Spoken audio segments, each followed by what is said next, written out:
one, and they said, well, we've got to wait our 12 months of marriage. Right. To do what? To adopt her. You don't have to adopt her. Have you married the mother? Yeah. The mother's already got the child. No, but they said to us that she'd have to go in for adoption as well. Why will she have to go in for adoption? The child's already hers. No, that's what they said. Well, first of all, we'd better find that out, don't you think? I can see no reason why a mother should adopt her child. They told me, when we got married, which was 12th of October last year, they said to me, it's your daughter, and to apply for court, and you can have the name changed. Just a minute, let me stop you. It seems there's a court involved somewhere, and it seems you want to change the name. No, you said we can change the name. Not your name. We're not bothered about your name. Littleton's name. You can change the little... Who told you that? Well, I can't tell you, can I? The social services, I presume. Well, you can tell us that. Yeah. Well, they told us that, but we can't change the name. Oh, they... Change her name. Look, we can Peter, change her name, Peter, but will you give me an answer to my question? First of all, let me tell you that legally the social services are wrong. You cannot just change the name of a child like that. Okay? Well, he said you can pay... I don't care what he said. You cannot change the name of your child just like that. Without the consent of both parents. No, but there's only one parent involved. Right, but that means that... Now, just a minute, we're complicating the matter here. Peter, are you the father... Sorry, Thomas. Are you the father of the child we're talking? Answer the question. Don't wait till it's finished before you start gobbing off. Are you the father of the child about which we are speaking? No. No. So when you said, well, how come you'd have to wait a year to adopt your own child, you were talking crap. Yeah, but don't forget... don't have to forget. There's nothing to forget. You are not the father. Therefore, it is not your child. So why do I have to wait? Because it isn't your child, that's why. But it doesn't bear out your statement that you have to wait a year to... I've been living with you for 3... I don't give a bugger who you've been living with. You can live with her for 3,000 years, but if you didn't put the seed in, it ain't your kid, right? Right? Right. You understand how babies are made, dear? They're not made by being resident there. They're made by doing something else. Straw. Well rid of you. How do, Peter? Alan, I think it's... Go to bed. How do, Catherine? Hello. Hello, Alan. There was a man on a few minutes ago complaining about GMC lashing out on the GMEX centre. I'd just like to say I think you need to speculate to accumulate and hopefully... Well, there wasn't much point in them speculating to accumulate. They weren't going to be there to accumulate. No, but, I mean, even hopefully the centre will bring business and... Indeed, it may well, but if they have such boring exhibitions as that dreadful motor show, I think it's going to shut down in a year. I agree with you, but, I mean, hopefully, it will create some... Hopefully, yes. Let us hope it does, but, God, that was awful. Fancy saying, let's have another motor show. I mean, yeah, I'll give them a chance. We don't... I know, but do we need a motor show in every city? Well, not really, but, I mean, I think... You know, I know what you mean, Catherine. Yeah. All right, ta-ra. By the way, go on. You can buy sarsaparilla from Bolton Market Hall as well. As well? By Jove, there's a veritable glut of the stuff now. Ta-ra. They should put it in the water instead of that bloody chloride. I'm sure it'd do more good. See ya. See ya. Raymond, how are you doing? Hello, Alan. I'd like to talk about the Eurovision Song Contest. Oh. Well, quite frankly, Alan, blimey, Alan. Do you know what I mean, Alan? How do, John? You run out of time, John. How do, Charlie? Ooh, he's not even there. Hello, Ian. Hello, Alan. I had my meter read the other day, but now it's green, and next week it could be blue. Who knows? Rosie's... How do, Jeremy? Hello? Yeah. Yes, I've got a bit of a problem, actually, Alan. Yes, I'm sure you have. You sound like you Don't be like that. I've got some dogs down our street that are barking constantly, and when I'm trying to get to sleep at night, the dogs are barking all the time, and I can't get to sleep. I wonder Put your head under the pillow. Who did you say? John. Yeah, I'd like to talk about fox hunting. Go on. Well, there's foxes near us, and like they're hunting them all the time, you know, on horses, and there's dogs, and I've seen them ripped apart by dogs. You know, and it's... Yes, well, we all know what happens, John. Oh, yeah. Yeah, I know, but Not a very nice sight. And, well, I'm sure it's not a nice sight, but are you suggesting that there should be more of it, less of it, or are you just telling us it happens? Oh, less of it, definitely. Less of it, there. Thank you very much. You see, I knew we'd get an opinion out of you eventually. Hello, Ian. Yeah. I'd like to tell you a little poem, okay? Have you written it? Yes. Go on. Okay, right, it goes. Beer, beer, I like beer, 27 pints and I don't really care. I drink it in the morning, I drink it in the night. I like beer and bananas as well. How do, Stephen? Hello, Alan? Yes. I was wondering, when you're sowing something, it's spelled S-E-W. And when a farmer's sowing seeds, it's spelled S-O-W. Well, how do you say they're both sowing? Well, it's just the idiosyncrasies of our language. Is there a spelling for it, do you know? Yes, there is a spelling for it. S-E-W and S-O-W.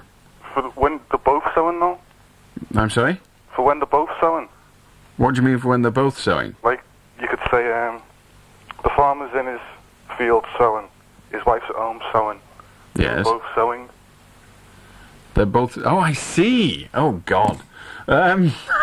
Which one would you use?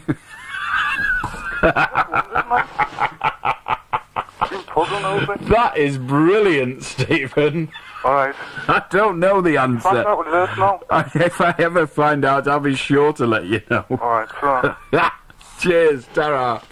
Perhaps we could have a vote on it. Well, maybe not. Stephen wants to know when... God bless us. When a farmer is sowing, it is spelt S-O-W-I-N-G. And when a person is sewing with a needle and cotton, it is spelt S-E-W-I-N-G.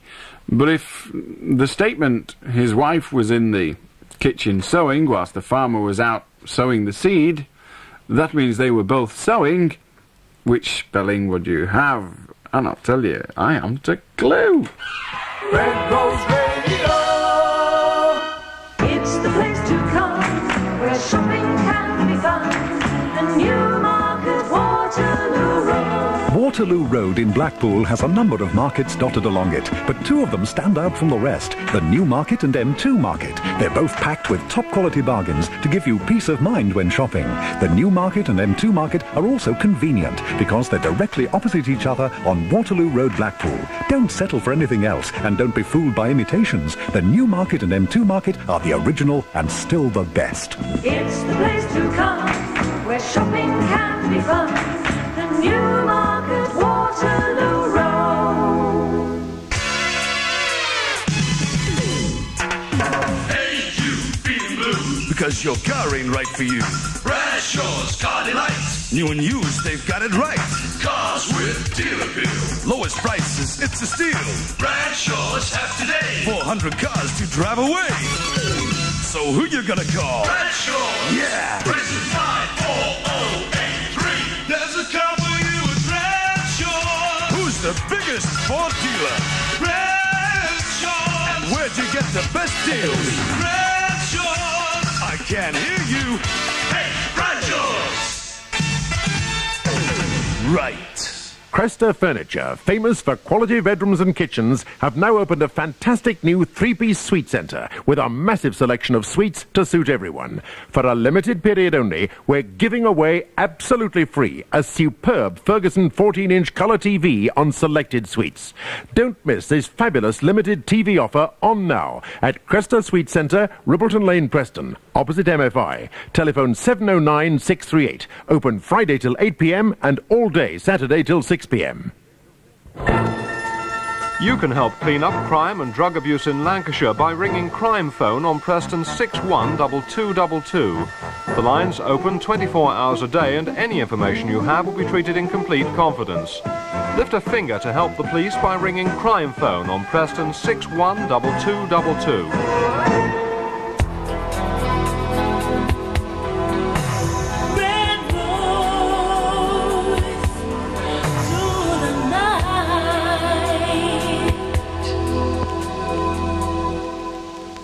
I can wait another day until I call you. You've only got my heart on a string and everything aflutter.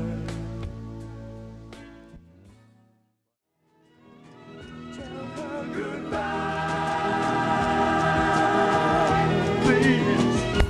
Tell her goodbye. Red Rose Radio. Commencing the 4th of April at the Wigan Little Theatre, Barry England's successful play, Conduct Unbecoming. Ring him if you dare. Allan Beswick, the late night show. Back to the calls in a moment. It's 18 minutes to 1 and the telephone number is Preston 561,000. In the Northwest, you know what's best. Red Rose Radio. How do, David? Alan, just like to tell you that I've just come back from France for 2 weeks, and I know that you like Mars bars a lot, and so do I. And I'd like to tell you, if you ever go to France, make sure you take your own Mars bars, because they're about 40p each, and they're really small. In fact, they're only about as big as your willy. Well, they can't be that small. You wouldn't have found them, would you? How do to line 2, Ian? Hello, Alan. Hello? Yeah? Yeah, I'd like to talk about racism in our society, please. Go on. Yeah, well, I think in some ways it's quite good, really. Then you want putting to death. Hello, Bob. Hello, Alan. I wondered, are you prepared to discuss suicide tonight? Discuss it, yes. Yeah. I'm led to believe that you're an ex-psychiatric nurse. Your directional lead has been correct. Jolly good. Well, I'm a practicing one, and I wondered if you could discuss any aspect that you've sort of come into contact with in your sort of professional career with suicide. No. Well, I wasn't really actually asking you to sort of discuss personal details, but how it sort of affected you really as a person. Didn't affect me at all. Are you telling me that you didn't... I'm telling you what I just said. If you don't understand words... I did understand what you said. I just merely wondered if you'd come into contact with it or not. Yes. Both successful and unsuccessful. Yeah. Well, the thing is, I'm sort of involved in a research project in this, and I'd really be interested in what you had to say about how it sort of affected you. It didn't affect me. And why is that? Why? Or in what way did it not affect you? In every way it didn't affect me. Well, I had a job to do, I did what was necessary at the time, and that was it. Yeah, but I think it's very much a sort of human event, and if I may be so bold as to assume that you're human too, that it would have had some sort of effect on you. It doesn't have a... I don't get, I suppose... what sort of an effect? Well, it's a difficult one, I sort of appreciate. The answer is it doesn't change me. Right? Why is that? Well, I don't know why, but perhaps as a practicing psychiatric nurse you can work that out, I don't know. But it didn't change me. It didn't alter my view of life in any way. It didn't alter the way I behaved in any way. It gave me a job to do. Yeah. There was some satisfaction in when it was an unsuccessful suicide. There was some satisfaction in that knowledge.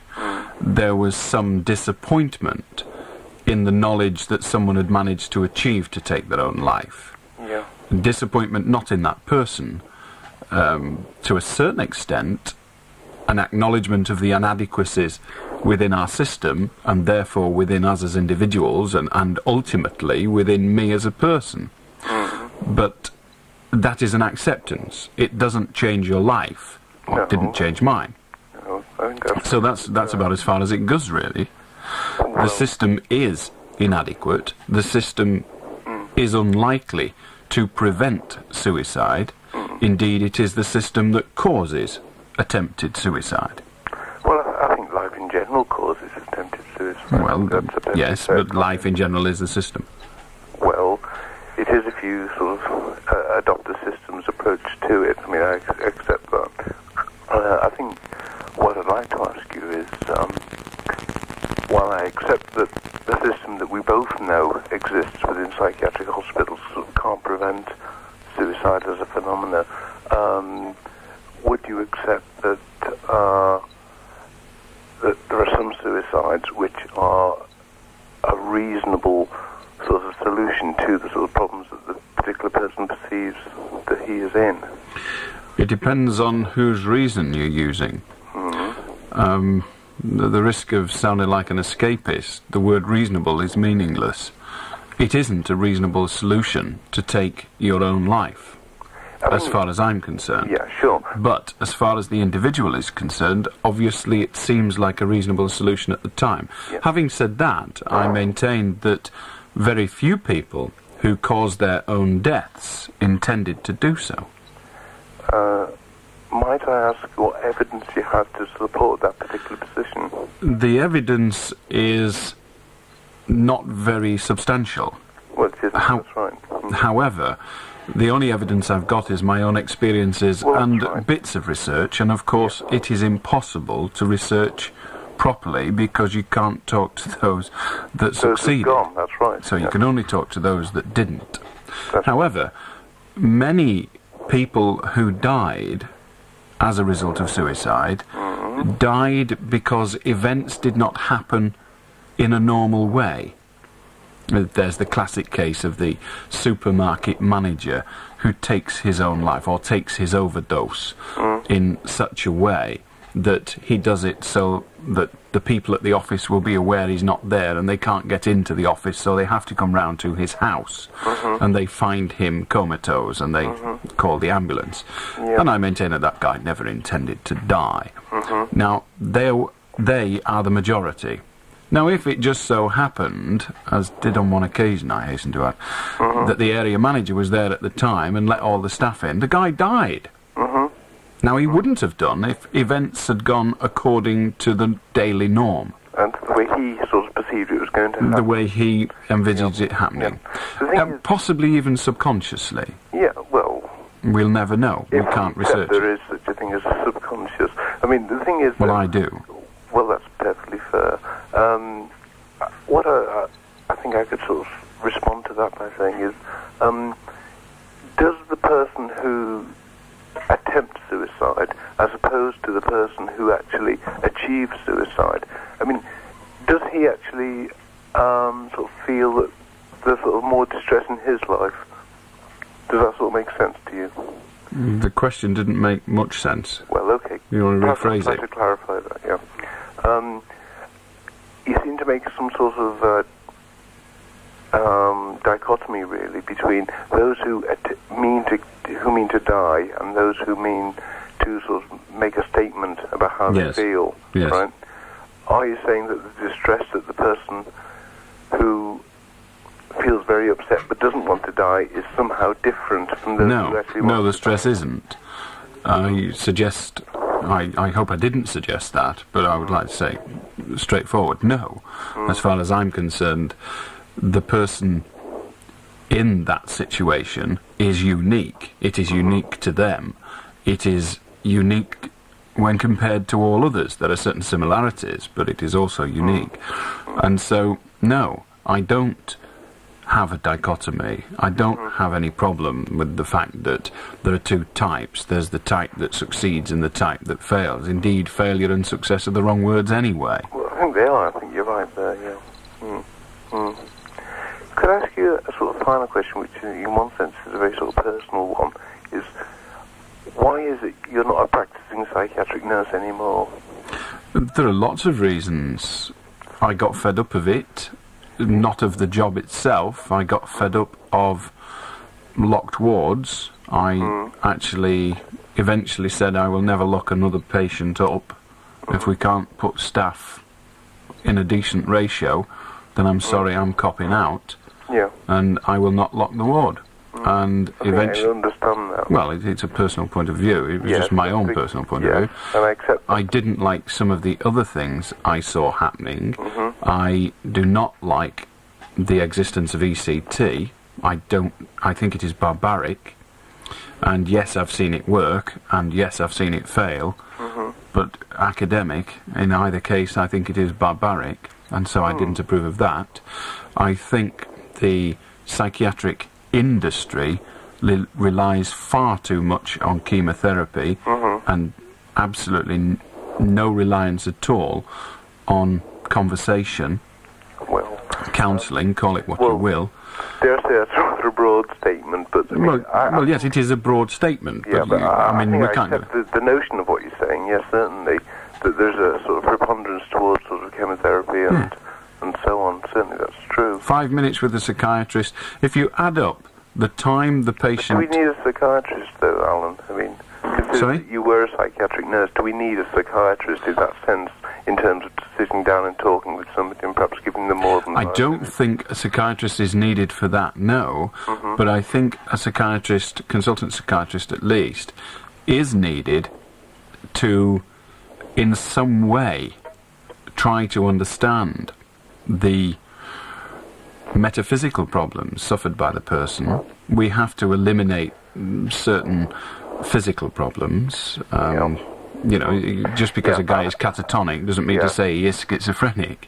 We have to sort those things out. I don't think we need the labels. I don't think we need the drugs if we're going to put enough money in the place, but we're not. I think that would help. I mean, certainly that would help.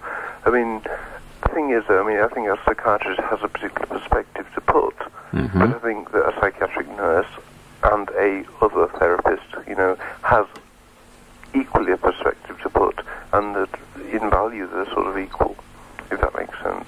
Yeah, his great uncle Charlie's as valuable if he can make a sensible contribution. Well, that's right. The great problem with psychotic illness, in my view, is that it is environmental, and we do damn all but make the environment worse. And I mean the psychiatric environment rather than, you know, the euphorics of trees and grass and things.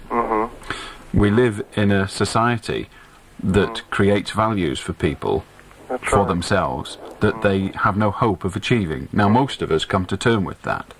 I've come to terms with the fact that I have a pot belly, and I've not got 2.2 children and could not have, and I don't, you know, there are all those things that society tells me I ought to do. I don't own shares and things like that. I come to terms with all that. But many people can't. And those people go right through the social scale. They go from, if you like, the guy on the dole or the woman on the dole with no financial prospects in life, right through to millionaires. And there's loonies, for want of a better term, all the way through them. Now, that's because they cannot live with themselves. And unfortunately, society tells us that we must live with each other, which is crap. We've only got to live with us. Yes, I mean, I think that's a perfectly fair position to come from. Can I be sort of perfectly frank with you? I don't normally sort of live in this area of the country. I'm sort of staying with family, right? That's how I sort of heard about you. Now, I've sort of listened to some tapes of you, and I've listened to you tonight, and I think it would be reasonable to say that when you speak to some people, you could be described as being rather unfair or unkind, or dare I say, downright nasty. Yeah. I mean, how would you sort of justify that? I don't justify it. Hang on.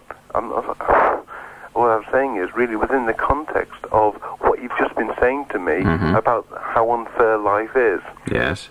And, you know, I mean, it could... There's a simple answer. I am here for one purpose. Is that to entertain people? Absolutely. I think we've just met each other, haven't we? Rather depends on which way you look at it. Well, that is all I'm here for. Well, I think that's perfectly fair. And entertainers have their victims. Yes, they do, and they have an entertainment value. And dare I say, with that, hoping without saying it's all sounds sycophantic, that you know you are entertaining. Well, that's for others to decide. The fact is that it seems that way at the moment. The bubble will burst one day. Absolutely. Okay.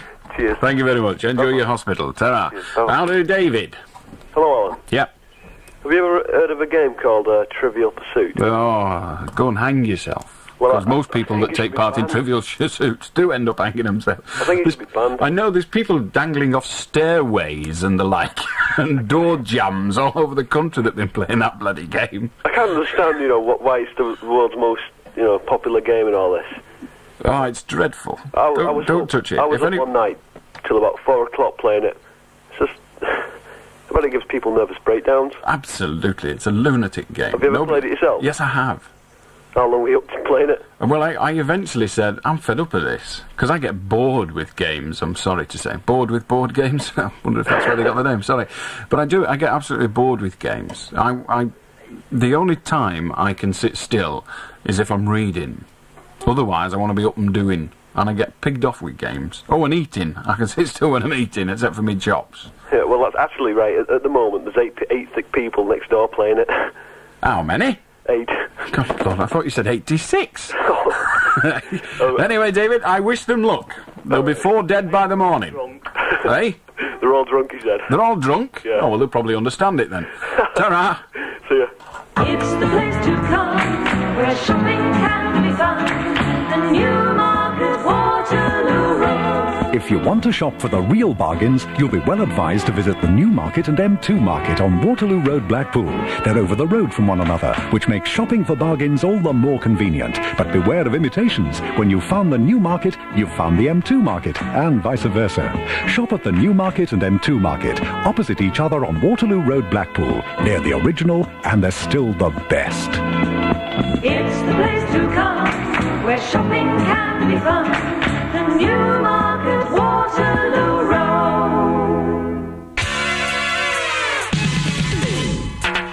Hey, you feeling blue? Because your car ain't right for you. Bradshaw's Car Delights. New and used, they've got it right. Cars with dealer bill. Lowest prices, it's a steal. Bradshaw's has today 400 cars to drive away. So who you gonna call? Bradshaw. Yeah. Race the time 4083. There's a car for you at Bradshaw. Who's the biggest Ford dealer? Bradshaw. And where'd you get the best deals? Bradshaw. I can't hear you. Hey, Bradshaw's. Right. Red Rose leads the way 24 hours a day. Good morning, Lancashire. Morning, Paul. Red Rose weather staying cold with top temperature of 2 Celsius, 36 Fahrenheit.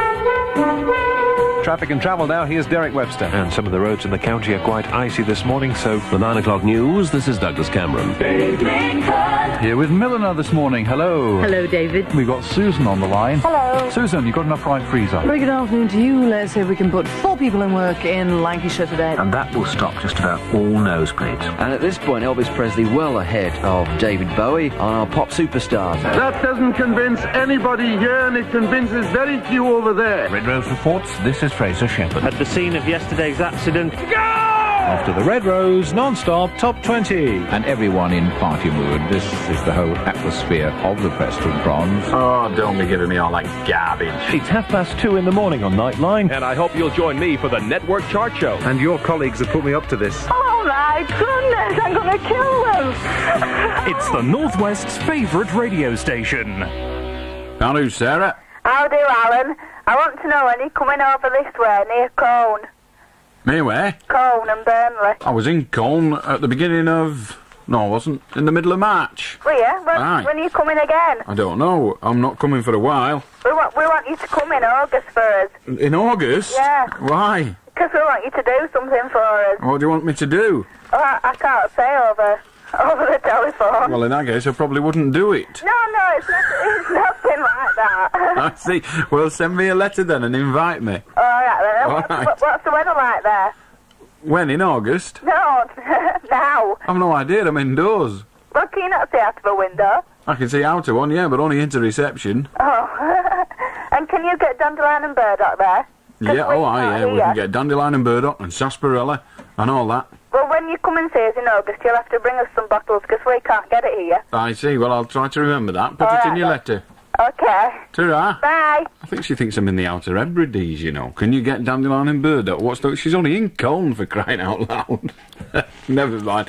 It's very nearly time for the 1 o'clock news. Stay with us. We're here till 2. David Legg's with you, of course, after me when I pig off at 2 o'clock. Well, there's another hour of this yet. Well, never mind. There's nothing you can do about it. It's here for the hour. You're stuck with it, crap as it is.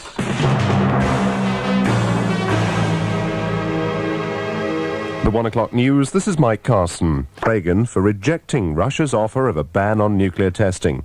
The scientists who are attending today's Nuclear Freeze conference at Warwick University are also accusing America of trying to speed up the production of new weapons. Paul Maurice reports.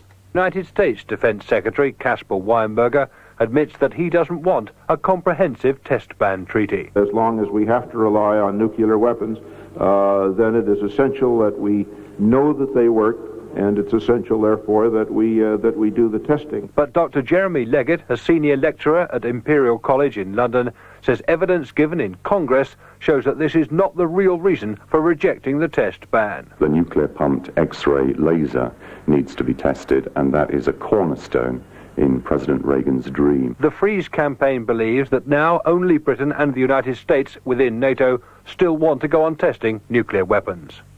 Police in Belfast have again been petrol-bombed by youths in loyalist areas of the city. In all, about 7 bombs are thrown at police in the Crumlin Road area and at Unity Flats. Nearby, officers discovered a cache of 24 petrol bombs. The biggest tin mine in Cornwall, Jiva, near Land's End, has stopped production as a result of the continuing crisis in the world tin market. 300 men have been laid off and the mine has shut down. If it closes for good, unemployment in the area will rise to over 50%. The mayor of St Just, Jack Hendy, says the miners face a life on the dole. The Cornishman, rather than become a farm worker or remaining unemployed, invariably picked up his tools, put them in his bag, and departed for other parts of the world. But that opening is no longer available to us today. Independent Radio News. Roll up, miners' facelifts. Cheap on Independent Radio. Get your tickets now for the Shades of Spring fashion show to be held at the Prince of Wales Hotel, Southport, on Sunday and Monday, the 27th and 28th of April. The show, sponsored by Dave Barron Caravans, will be compared by me, Paul Fairburn, and Robin Ross. Tickets, just $2.75 each, are available now from the organisers, Heads & Co. of Lord Street, Southport, and Chantel of Market Street, Southport. Tickets are also available from Red Rose Reception, the Prince of Wales Hotel, and the Southport Royal Infirmary, where the money raised will go towards an eye laser. This is your chance to see this season's day and evening wear, swimwear, lingerie, and of course the latest hairstyles, all in aid of the Eyelash Charity. Ring him if you dare. Allan Beswick, the late night show. Just after 3 minutes past 1 now, do to you if you've just joined us. Where have you been till now? Preston, 561,000 is the number. What's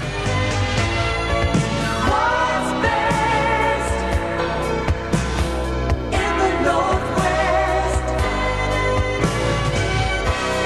Red Rose Radio is the best in the Northwest. The truth is, it's the best in Britain, but we're only in the Northwest. Well, we're not really. We've got Red Dragon Radio in Wales, and we've even got one in Yorkshire.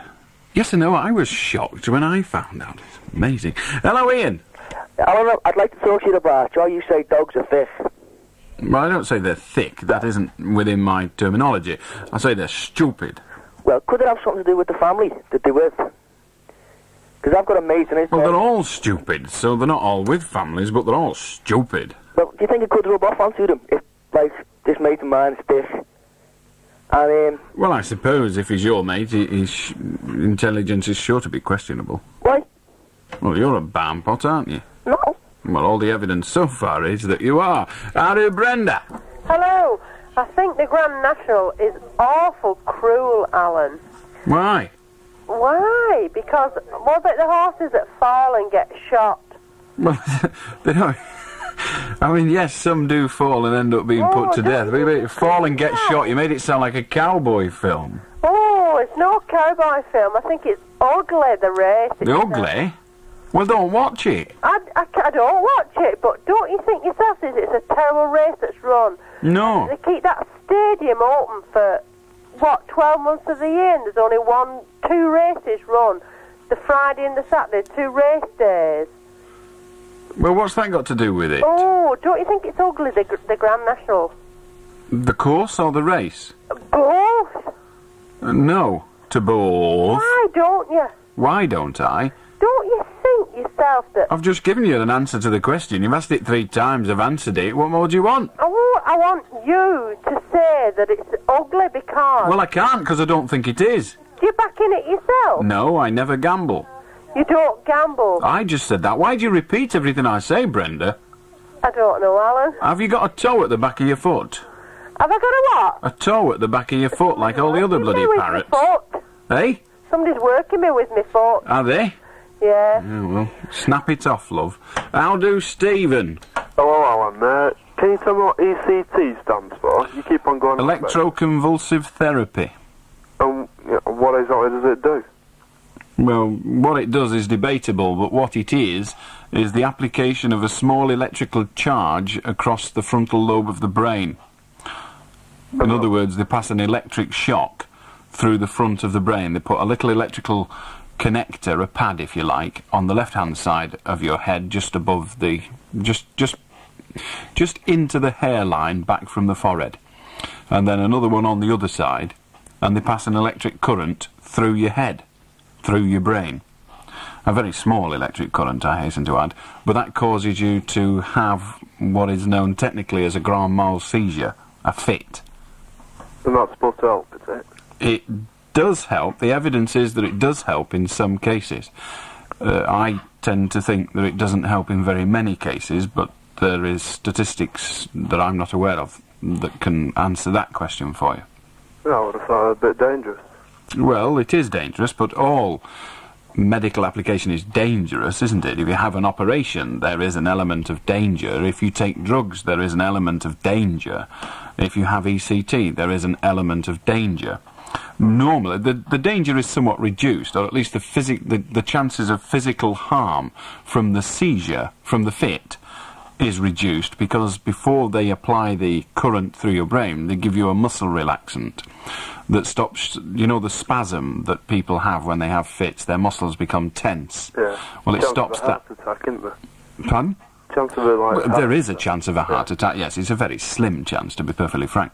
But they give you a muscle relaxant first, so that the force of the fit is somewhat reduced, although the mental effect of that fit is still the same. But the actual physical force, or the physical force that your body exerts upon itself, if you like, is reduced by a muscle relaxant.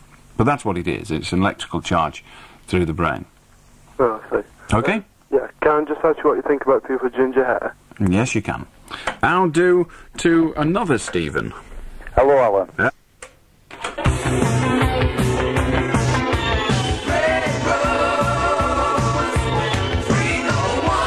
Commencing the 4th of April at the Wigan Little Theatre, Barry England's successful play, Conduct Unbecoming.